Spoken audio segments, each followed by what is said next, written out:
حضرت بلال سے لوگوں نے کہا آپ نبی پاک سے متاثر کیسے ہوئے؟ تو جناب بلال کہنے لگے میں زیادہ لوگوں کو، مکے کے لوگوں کو جانتا ہی نہیں تھا، جو کہ میری ڈیوٹی تھی گھر میں کام کرنے کی، اور مجھے سخت سزا ملتی تھی امیہ بن خلف کی طرف سے، تو میں تو زیادہ لوگوں کو جانتا ہی نہیں تھا، کبھی مجھے موقع ہی نہیں ملا تھا باہر نکلنے کا۔ حضرت بلال کہتے ایک دن مجھے بخار چڑھ گیا بڑا تیز، میں لوگوں کو جانتا نہیں تھا، فرماتے مجھے تیز بخار چڑھ گیا تو ٹھنڈ بڑی سخت تھی، میرے مالک نے مجھے کئی کلو جون دیے پیسنے کو چکی پہ، کہتے میں بیمار تھا تو میں نے کچھ دوائی لی جو اس وقت موجود ہوتی تھی، تو میں نے ایک لحاف لیا، دودھ پیا تو مجھے نیند آ گئی، جب میں سویا تو میرا مالک آ گیا، اس نے آ کر کے مجھے سوئے ہوئے دیکھا تو کھینچ کر کمبل اتارا، کہنے لگا اب تیری سزا یہ ہے کہ تو کھلے میدان میں بیٹھے گا، وہاں چکی پیسے گا، اور دوسری سزا یہ ہے کہ تجھے قمیض پہننے کی بھی اجازت نہیں۔ حضرت بلال کہتے ہیں تیز بخار، ٹھنڈ کا عالم، اور جب میں چکی پیس رہا تھا تو رو رہا تھا۔ سیدنا بلال حبشی رضی اللہ تعالیٰ عنہ فرماتے ہیں میرے دروازے کے قریب سے رسول پاک گزرے اور مجھے ہائے ہائے کرتے دیکھا تو دستک دی،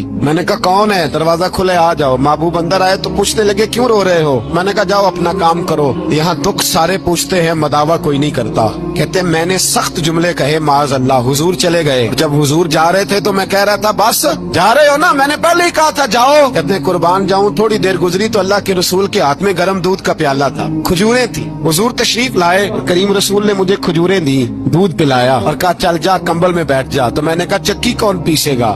وہ تو بڑا مارے گا۔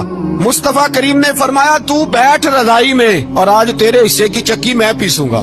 کہتے ہیں ساری رات حضور چکی پیستے رہے، سویرے میں اٹھا اور میرے حبیب پاک نے مجھے وہ سارا کچھ دیا اور خود چلے گئے۔ اگلی رات پھر آئی تو حضور پھر آ گئے، مجھے پھر رضائی میں لٹایا، دودھ پلایا اور ساری رات چکی پیسی۔ کہتے ہیں بس تیسرے دن حضور چکی پیس کے جانے لگے تو میں نے قدم تھام لیے، میں نے کہا بیبا دنیا ساری جھوٹ بولتی ہے، جو غلاموں کے حصے کا کام کرے وہ اللہ کا سچا رسول ہوا کرتا ہے۔